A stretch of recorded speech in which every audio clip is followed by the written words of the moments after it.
దివంగత ముఖ్యమంత్రి అమ్మ అంటారు తమిళనాడు, ముఖ్యంగా జయలలిత.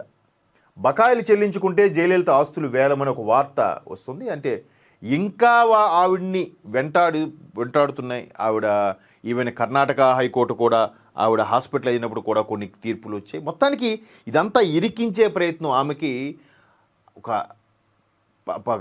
దాన్ని ఏమంటారు, చట్టసభల్లో కూడా ఒకప్పుడు మహాభారతంలో ద్రౌపది గారికి జరిగిన అవమానం లాంటి సన్నివేశాలు కూడా జరిగాయి. చాలా ఇబ్బంది పడ్డారు ఆమె.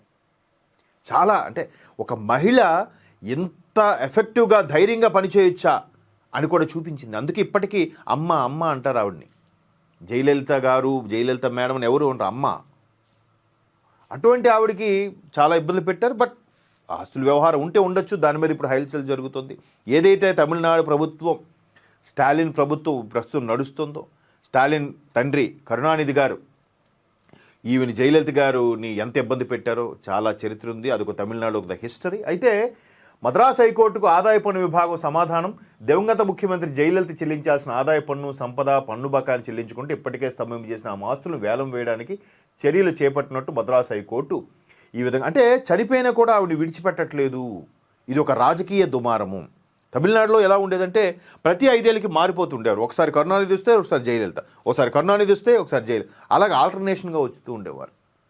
సో ఈ రభసకి చెక్ పెట్టడానికి ఈ 2026లో నిజంగా స్టాలిన్ ప్రభుత్వానికి చెక్ పెట్టే విధంగా తలపతి విజయ్ ప్రభుత్వం వస్తుందా, లేదా తలపతి విజయ్తో పాటు కూటమి ఏదైనా ఏర్పడబోతుందా అనేది రకరకాల చర్చలు జరుగుతున్నాయి. ఎందుకంటే ఆల్రెడీ స్టాలిన్ గారితో కమల్ హాసన్ పార్టీ ఏకమైంది. అలాగే జయలలిత గారు ఏఐడిఎంకేలో, ఏదైతే ఎన్డీఏ భాగస్వామ్య పక్షాలకు పనిచేసిన ఏఐడిఎంకేలో కూడా జయలలిత అమ్మగా పెట్టిన పార్టీకి సంబంధించి కూడా కొంతమంది కీలకమైన వ్యక్తులు స్టాలిన్ పార్టీలో చేరడం, ఇవన్నీ కూడా, అలాగే విజయకాంత్ గారు పెట్టిన పార్టీ నుంచి కూడా కొంతమంది ఇక్కడికి వచ్చి చేరడం, వాళ్ళు కూటమిగా ఏర్పడినప్పుడు తలపతి ఒక్కడగా ఫేస్ చేయగలరా లేదా, దాంట్లో కూడా కూటమి వస్తే బాగుంటుందనేది కొంతమంది తమిళుల అభిప్రాయం.